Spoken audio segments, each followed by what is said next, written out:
हिंद, स्वागत है आप सभी का अपने YouTube चैनल पर। बिहार प्रधान शिक्षक भर्ती 2024 को लेकर हम लगातार अपडेट दे रहे थे कि लेटर आने वाला है 50% रोस्टर को लेकर। 2 दिन पहले भी हमने यही कहा था और देखिए अभी इसकी पुष्टि भी हो गई है। आज इस वीडियो में हम इस लेटर के साथ साथ रिजल्ट के बारे में बात करने वाले, कितने नंबर पर आपके सिलेक्शन के पूरे चांसेस है, कट ऑफ पर सटीक विश्लेषण, फाइनल आंसर की को लेकर जो बार बार अलग अलग यूट्यूब चैनल पर किसी पे कहा जाए 4 से 5 नंबर बढ़ेंगे, किसी पे 10, और अभी तो देख रहा था तो एक कह रहे थे कि 13 नंबर बढ़ेगा। क्या है पूरी जानकारी इस वीडियो में बात करेंगे। 50% आरक्षण पर जिलेवार रिक्तियों की जो बात कही जा रही है उस पर भी बात करेंगे। वीडियो को बिल्कुल भी स्किप नहीं करना है। आपसे बस एक ही रिक्वेस्ट है, जल्दी से वीडियो को लाइक और शेयर कर दीजिए, साथ ही चैनल को सब्सक्राइब कर दीजिए। तो चलिए वीडियो को शुरू करते हैं।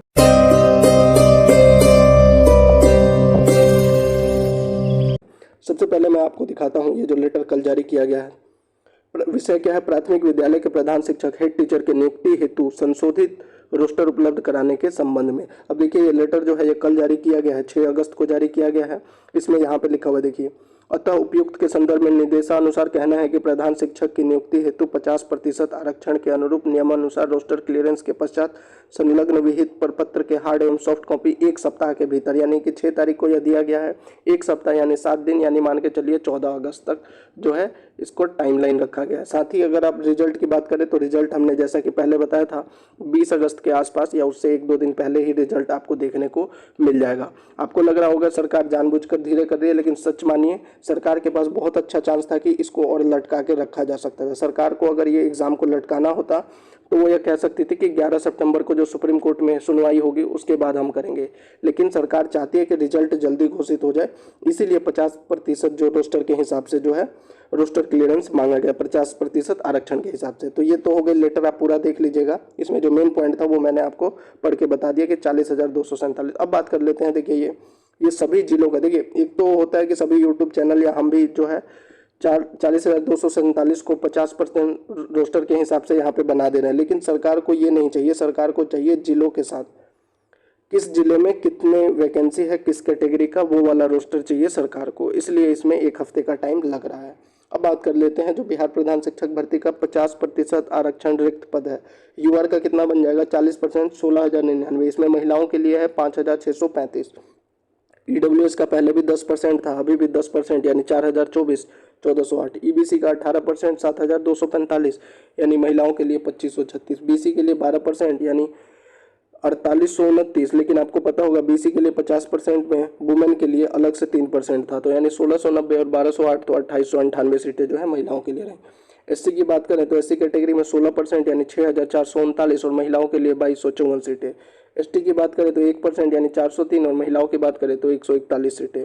वहीं बीसी वुमेन के लिए जो 1,208 था वो ऑलरेडी हमने ऊपर ऐड कर दिया है। तो ये आप देख सकते हैं रिक्त पद 50% आरक्षण के आधार पर, ये हो गया टोटल, और ये यहाँ पे हो गया महिलाओं के लिए 35% आरक्षण जो है वो महिलाओं को दिया गया था उसके आधार पर।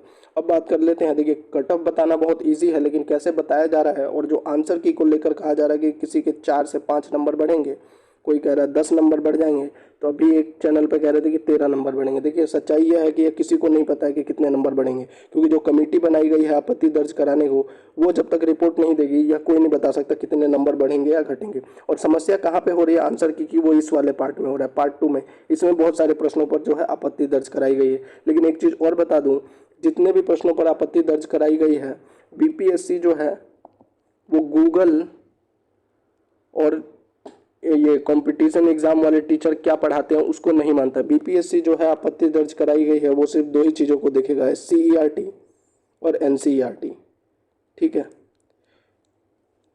तो ये बीपीएससी इन दोनों के बेस पर जो है आपकी जो आपत्ति दर्ज कराई गई है उसके बाद फाइनल आंसर की जारी करेगा। वो एससीईआरटी और एनसीईआरटी देखता है, ना कि ये गूगल पे क्या कहा गया है, कोरा पे क्या कहा गया है, या फिर कंपटीशन वाले टीचर क्या कहते हैं, उस पर निर्भर नहीं करता है।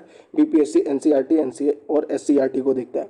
अब आपका जो एग्जाम हुआ था उसमें 150 क्वेश्चन थे, इसमें ज़्यादातर क्वेश्चन सही है, इस पर कोई ज़्यादा विवाद नहीं है, 1-2 प्रश्नों पर है, लेकिन इसमें जो है सबसे ज़्यादा प्रश्नों पर विवाद है। अब बात कर लेते हैं क्वेश्चन पेपर के लेवल की। तो पार्ट 1 जो है 75 नंबर का सामान्य अध्ययन था, 20 प्रश्न इजी थे, 40 मॉडरेट और 15 हाई लेवल के थे।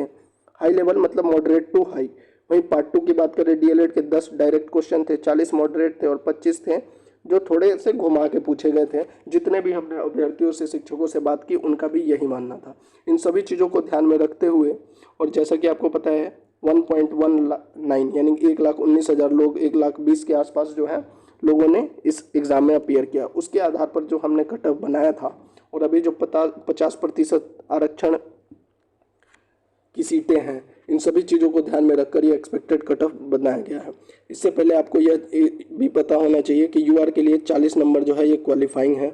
ईडब्ल्यूएस के लिए भी 40 कह रहा हूँ, 60 नंबर क्वालिफाइंग है, 40% है, लेकिन नंबर है यूआर के लिए 60, ईडब्ल्यूएस के लिए भी 60, ईबीसी के लिए जो है 51 नंबर है, बीसी के लिए 55 नंबर है, एससी कैटेगरी के लिए 48 नंबर है, एसटी कैटेगरी के लिए 48 नंबर है, पीएच के लिए 48 नंबर है, और फीमेल के लिए भी 48 नंबर है। तो सबसे पहला क्राइटेरिया तो यही है कि आपको क्वालिफाइंग नंबर लेना पड़ेगा। अगर आप क्वालिफाइंग नंबर लेते हैं तभी आपके चांसेस है। तो ये बात जरूर समझ लीजिए, आपको पहले क्वालिफाइंग तो करना ही पड़ेगा। अब बात कर लेते हैं कट ऑफ के बारे में। तो देखिए, मेल का जो कट ऑफ है वो हमने पहले भी बताया था, अभी भी यही है कि इसका कट ऑफ जो है 70 से +2 या 3 मान के चलिए, यानी 70 से 73 के अराउंड अगर आपके नंबर हैं तो आपके अच्छे चांसेस है, हाई चांसेस है। अगर 2-3 नंबर कम है तब भी आप उम्मीद कर सकते हैं, क्योंकि सीटें पर्याप्त है और अभी यूआर कैटेगरी की 15% सीटें जो हैं वो बढ़ रही हैं। वहीं फीमेल की बात करें तो फीमेल का जो है, फीमेल का 56 to 58 फीमेल कैटेगरी में मैक्सिमम महिलाओं का जो है क्वालिफाइंग करेंगे जो उनका सिलेक्शन हो जाएगा, क्योंकि इनके लिए 35% सीटें जो है वो आरक्षित है। ईडब्ल्यूएस की बात करें तो ईडब्ल्यूएस का जो कट ऑफ है 65 to 68। पहले मेल की बात कर लेते हैं। ईबीसी की बात करें तो ईबीसी कैटेगरी में जो है मेल का 60 to 63, बीसी की बात करें 65 to 67, वहीं एससी कैटेगरी की बात करें 57 to 60, एसटी कैटेगरी की बात करें 55 to 58, वहीं पीएच कैटेगरी की बात करें 57 to 59 के अराउंड कट ऑफ रहने की उम्मीद है। ये तो मैं मेल कैटेगरी की बात कर रहा हूँ। फिर से बता देता हूँ, अगर 1-2 नंबर कम है और आप क्वालिफाई कर जा रहे हैं तब भी आप उम्मीद रख सकते हैं कि आपका सिलेक्शन हो जाएगा। ईडब्ल्यूएस में फीमेल की बात करें 55 to 57, वहीं ईबीसी में फीमेल की बात करें 53 to 55, वहीं बीसी फीमेल की बात करें 56 to 58, एससी फीमेल की बात करें 52 to 54, एसटी का, एससी और एसटी फीमेल का दोनों का लगभग कट ऑफ इसी के अराउंड रहेगा 52 to 54, और पीएच कैटेगरी की भी बात करें तो 50 to 52 के अराउंड रहने की उम्मीद है। तो ये है एक्सपेक्टेड कट ऑफ। अगर इसके आसपास आपके मार्क्स बन रहे हैं तो मैंने एक वीडियो में डॉक्यूमेंट्स बताया था, इंपॉर्टेंट डॉक्यूमेंट्स, आपको जो रिक्वायरमेंट है, आपने देखा होगा अभी काउंसलिंग चल रहा है, सक्षमता काउंसलिंग, उसमें बहुत से ऐसे डॉक्यूमेंट्स हैं जो शिक्षकों ने पहले से तैयार नहीं किया था। आप उन डॉक्यूमेंट्स को तैयार कर लीजिए। देखिए, हो सकता है उसमें से 2-3 डॉक्यूमेंट्स ऐसे हैं जो जिसकी रिक्वायरमेंट आपको ना पड़े, लेकिन अगर आपके पास है, आप तैयार कर सकते हैं तो आप करके रख लीजिए। लास्ट मोमेंट का जो है वो इंतज़ार मत कीजिए, क्योंकि रिजल्ट जो है ये 20 अगस्त के अराउंड आ जाएगा। 1 हफ्ते में रोस्टर क्लियरेंस की बात कही गई है। अगर यह 1 हफ्ते में कर दिया जाए तो 100% 20 अगस्त जो है मान के चलिए आपका रिजल्ट आना ही है। अभी से आपके पास लगभग 13 से 14 दिन है।